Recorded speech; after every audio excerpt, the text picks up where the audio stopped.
بسم اللہ والسلام علی رسول اللہ وآلہ وصحابہ الی یوم الدین اما بعد اعوذ باللہ من الشیطان الرجیم بسم اللہ الرحمن الرحیم۔ ناظرین، ایک سوال مجھ سے آلموسٹ 3 ہفتے پہلے ہوا تھا، جس کا میں نے وعدہ کیا کہ 3-4 دنوں میں اس کا جواب دوں گا، لیکن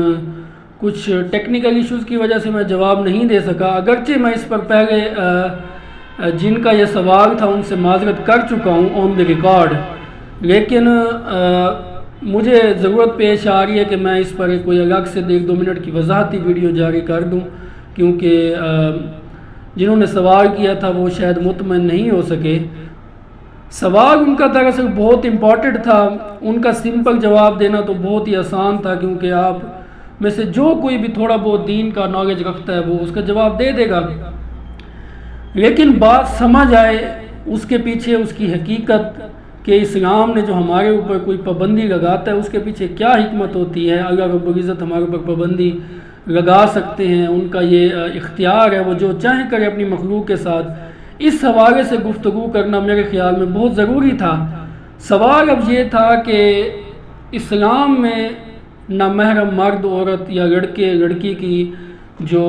ماڈرن دور میں ریلیشن ہے، میسیجنگ کا یا دوستی کا یا ایک خاص حد تک لمیٹڈ میں خوش فہمیاں خوش گپیاں لگانے کا، اس کی کس حد تک اجازت ہے، یا کوئی اس میں کوئی گنجائش نکلتی بھی ہے یا نہیں نکلتی۔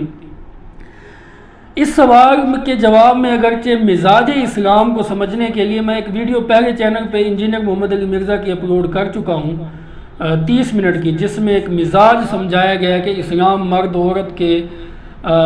تعلق کے حوالے سے کتنا سینسٹیو ہے۔ 30 منٹ کی وہ ویڈیو ہے، اگر آپ وہ دیکھ لیں تو اس میں کافی کچھ کلیئر ہو جاتا ہے۔ اور اس کے علاوہ اگر آپ اس مسئلے کو قرآن مجید کی روشنی میں سمجھنا چاہتے ہیں تو اس میں بھی سورۃ النور اور سورۃ الاحزاب اس حوالے سے بڑی ڈیٹیل ڈسکشن ہوئی ہے۔ آلموسٹ 30+ آیات ہیں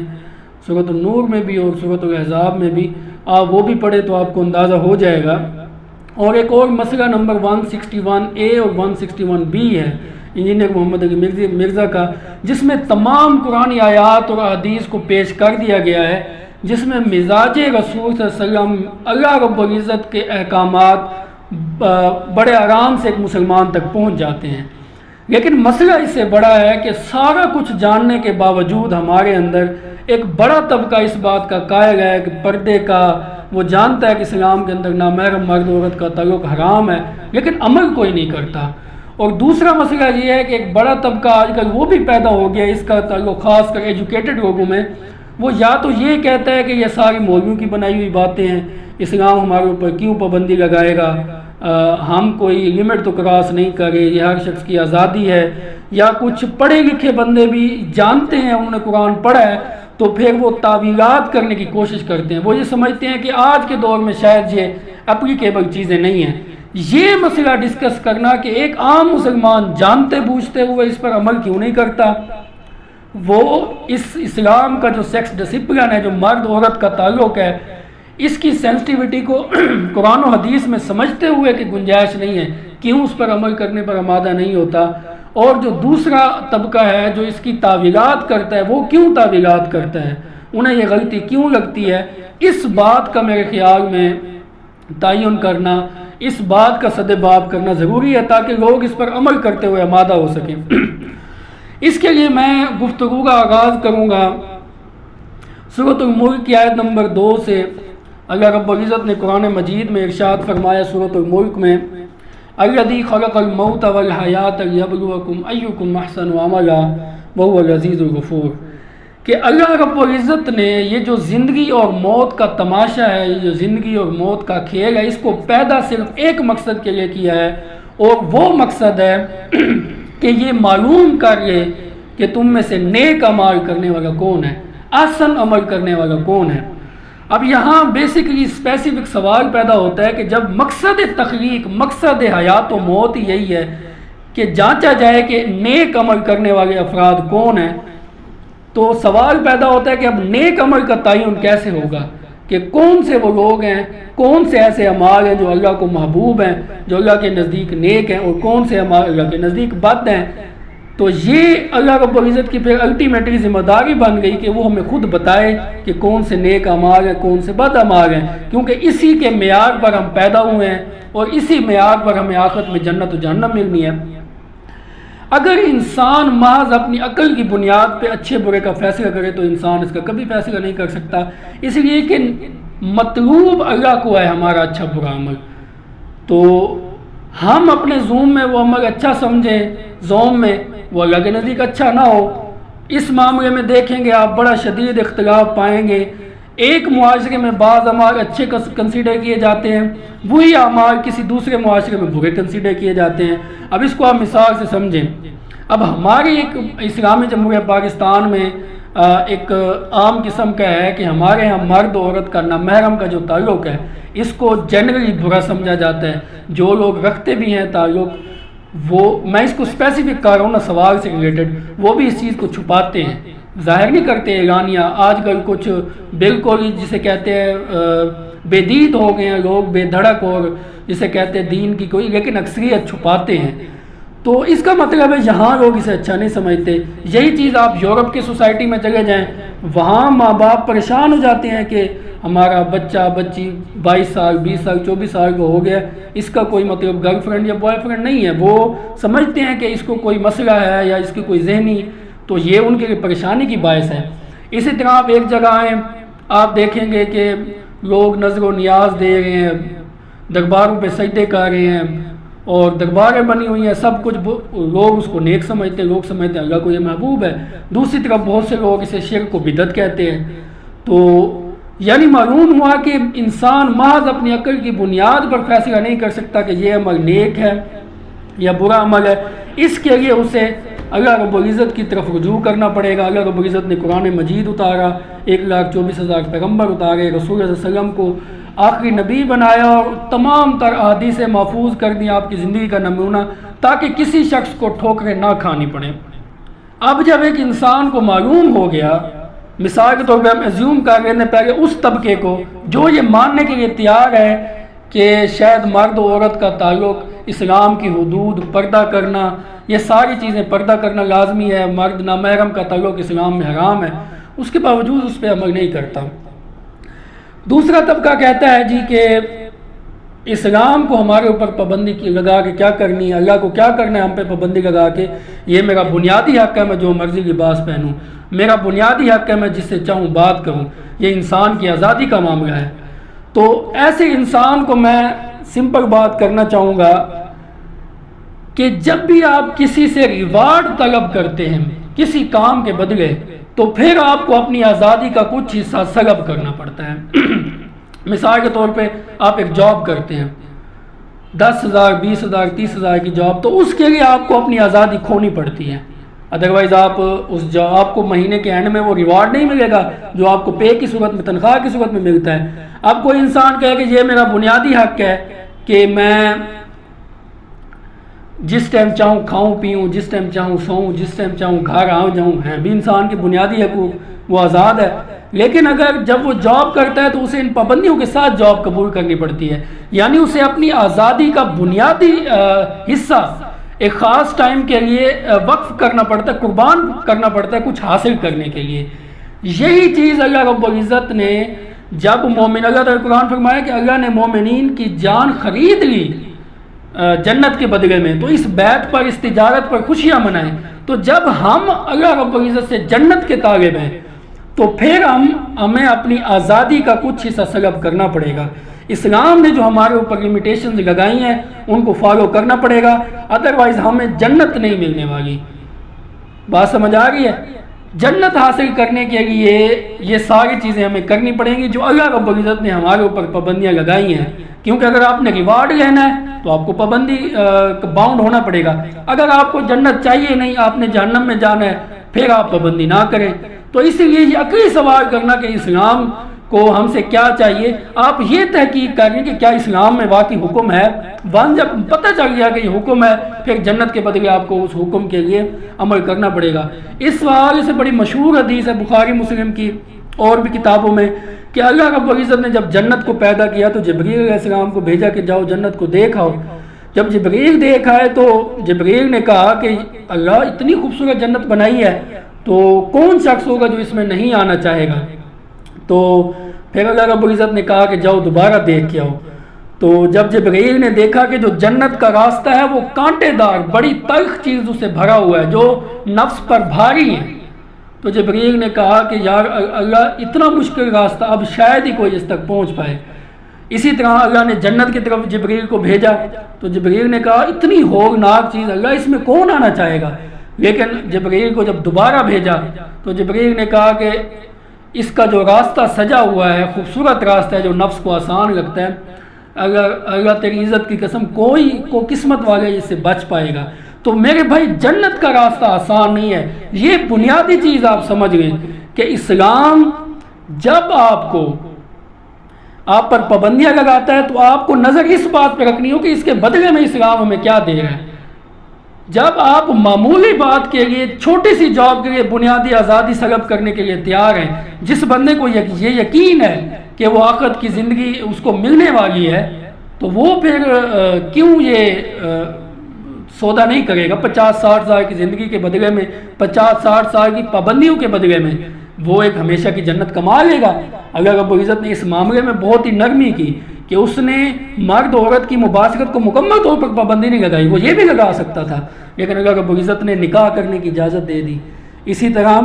اللہ رب العزت نے ہماری جو نفسانی خواہشات ہیں، اچھا کھانا پینا، ان کو حلال کے دائرے کے اندر صرف پابند کر دیا، مکمل پابندی نہیں لگائی. اگر اللہ جنت کے بدلے میں جو وہ انعام دینے والا ہے یہ بھی لگا دیتا تو یہ بھی کوئی بڑی بات نہیں تھی. جس کو جنت چاہیے وہ اس کے لیے کرے، لیکن یہ اللہ رب العزت کا رحم ہے، اس کا کرم ہے کہ اس نے حلال کے دائرے کے اندر اچھا پہننا، مرد عورت کا تعلق اور دولت کمانا، یہ ساری چیزوں کو حلال کر دیا. اس کے باوجود انسان عمل نہ کر سکے تو اس کا وجہ یہی ہے کہ جو اصل یقین ہے وہ نہیں ہے انسان کے اندر کہ واقعی مجھے جنت ملنے والی ہے. اگر آپ کو یہ پابندی لگا دی جائے کہ آپ کوئی مرد عورت ایک دوسرے سے بات نہ کرے، مہینے بعد جو اس پابندی کو فالو کرے گا وہ گورنمنٹ کی طرف سے اتنے پیسے لے لے، ہر کوئی بے کرے گا. اگر نقاب کے بدلے، پردے کے بدلے، نگاہیں نیچی رکھنے کے بدلے، نماز پڑھنے کے بدلے گورنمنٹ مہینے بعد صرف 50,000 روپیہ بھی دے دے تو 90% لوگ اس پر عمل کر لیں گے، اس لیے کہ وہ نقد نظر آ رہا ہے، وہ ریوارڈ لینے کے لیے اپنی آزادی سلب کروا لیں گے. لیکن آخرت پر چونکہ اعتماد نہیں ہے، یقین نہیں ہے، اس لیے ہم اپنی آزادی سلب نہیں کرنا چاہتے، ہمارے اوپر یہ بات بہت گراں گزرتی ہے. تو اس لیے میرے بھائی آپ کو اگر جنت چاہیے تو یہ پابندیاں جو کہ میں پہلے بتا چکا ہوں کہ جس کو دلیل چاہیے تو وہ 161A مسئلہ، 161B مسئلے میں پورا مزاج رسول، قرآن کے آیات، سورۃ النور، سورۃ الاحزاب پڑھے، حدیث کے اندر بھی ریفرنس پہلے بھی 30 منٹ کی ویڈیو اپلوڈ ہو چکی ہے تو اس کو دیکھ لے. اب میں آتا ہوں اپر کلاس جو ان چیزوں کی تعویل کرنے کی کوشش کرتی ہے اور وہ یہ سمجھتی ہے کہ یہ چیزیں ہمارے آج کے دور میں شاید اپلیکیبل ہیں ہی نہیں، اور وہ یہ دلیل بناتے ہیں کہ یار اکثریت عمل نہیں کرتی. ہمارے بھولے بھائی بھی کہتے ہیں یار کسی کو کہو کہ یار تو بات کرتا ہے، تو یہ گناہ کرتا ہے، وہ کہے گا کہ یار فلاں ہزاروں لوگ نہیں کرتے، کون سی اس میں بات ہے. اسی کے علاوہ کسی کو کہا جائے کہ آپ یہ کام نہ کریں، وہ کہے گا یار ہزاروں لوگ اور بھی تو کر رہے ہیں. یعنی عوام الناس اکثریت کی گمراہی کو اپنے اوپر دلیل بنا کے پیش کیا جانا.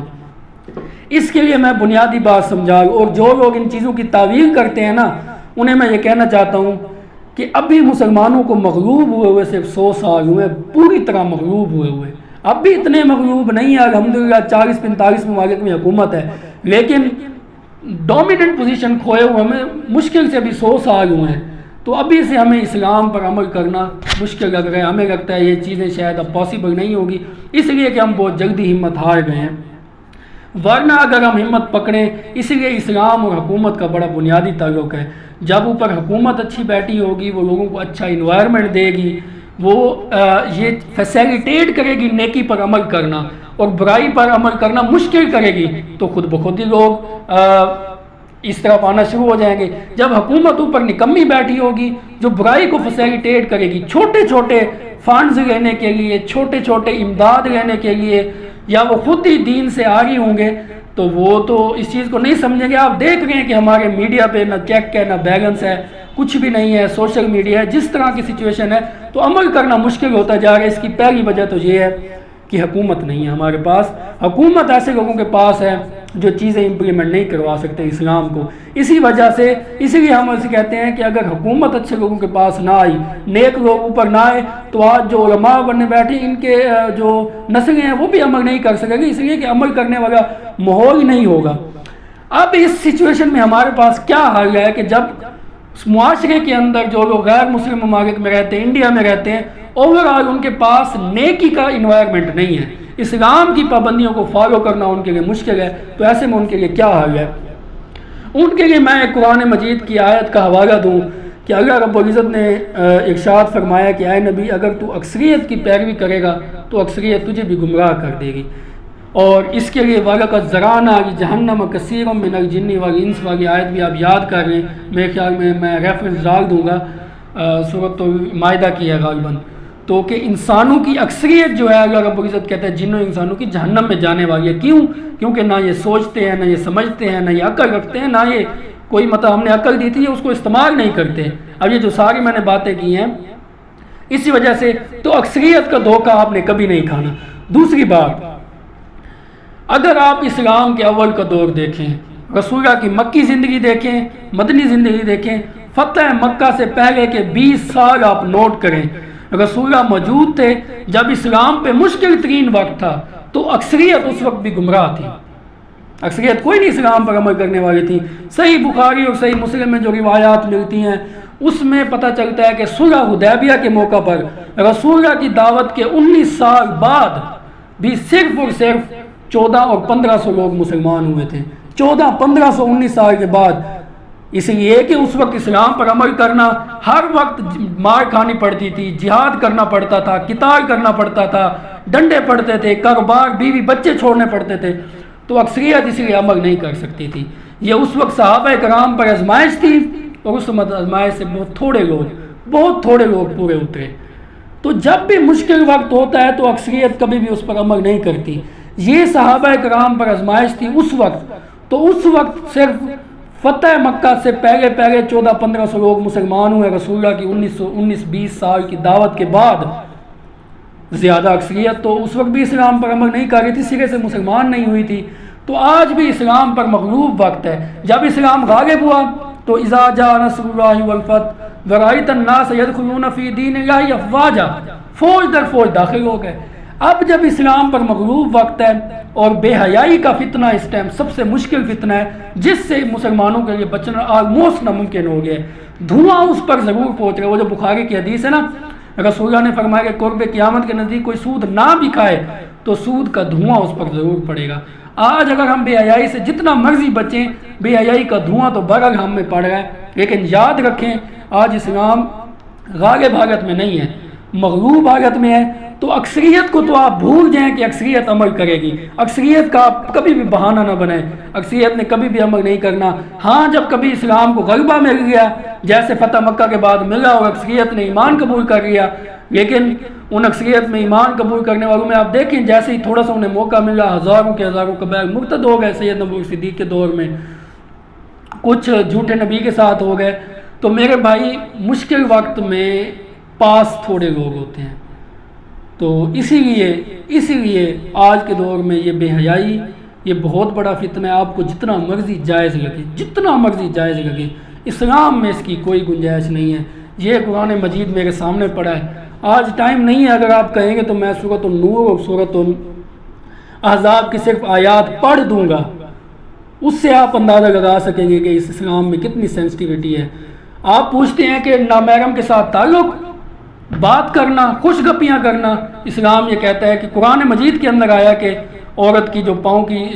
پازیب کی جھنکار ہے وہ بھی باہر نہ جائیں، اور ایون جب امام بھول جائے تو خواتین کو تطبیق کے لیے بھی سبحان اللہ کہنے کی پیچھے اجازت نہیں ہے، وہ اپنے ہاتھ پہ ہاتھ مارے۔ اتنا اسلام پابندی کرتا ہے، اور وہ منہ پہ چادر اوڑھنے کی بات کرتا ہے۔ بات کرنا تو بڑی دور کی بات، اسلام یہ گوارا نہیں کرتا نہ محرم مرد عورت دیکھیں۔ اور اس حوالے سے وہ بڑی مشہور حدیث ہے کہ جب بھی دو لوگ مرد عورت علیحدہ ہوتے ہیں تو ان میں تیسرا شیطان ہوتا ہے۔ تو یہ تو آؤٹ آف کوشچن ہے کہ اسلام میں کوئی گنجائش ہے۔ باقی عمل کرنا مشکل ہے، آپ کو مشکل لگے گا کیونکہ یہ ہمارے اوپر امتحان اب آ پڑا ہے، اسلام مغلوب ہے، ماحول اچھائی کا ہے نہیں، آپ فتنے میں پڑے ہوئے ہیں، اس فتنے میں اپنا آپ بچا لینا یہ بہت بڑی بات ہے۔ اگر آپ کے اندر ایمان ہے، پاس ہونا چاہتے ہیں، وقت وقت کی آزمائشیں ہیں، صحابہ کرام پر اور صورت میں آزمائش آئی، ابھی 100-150 سال پہلے دیکھیں یہاں انگریز آ گیا تھا، ماریں پڑتی تھی، علماء نے قربانی دی، پھر تاتاریوں نے حملہ کیا مسلمانوں پر، اس وقت وہ آزمائشیں تھیں، 100 سال پہلے اور آزمائشیں تھیں، اس وقت بے حیائی کی آزمائش امت پر آئی پڑی ہے، اور اس میں سے تھوڑے لوگ ہی پاس ہوں گے، وہ میں نے آپ کو بتا دیا، اکثریت تو ظاہر ہے، پھر آپ اکثریت کا نہ رکھیں کہ اکثریت کوئی اچھائی قبول کرنے والی ہے۔ تو یہ کچھ گزارشات تھیں، باقی کچھ سوالات اگر آپ کے ہوں گے تو اس حوالے سے دیکھ لیں گے اسپیسیفک، باقی اگر آپ نے ڈیٹیل دیکھنی ہے تو مسئلہ نمبر 160A 160B دیکھ لیں، اس کے اندر حدیث کے ریفرنسز ہیں۔ اب ایک کام بہت اچھے طریقے سے پہلے سے ہو چکا ہے تو میں اس کو دوبارہ کروں تو اس سے بہتر ہے میں وہی اپلوڈ کر دیتا ہوں تاکہ لوگ استفادہ کر لیں۔ تو یہ تھوڑی گزارشات تھیں اس ٹاپک کے حوالے سے۔ وما علینا الا البلاغ المبین۔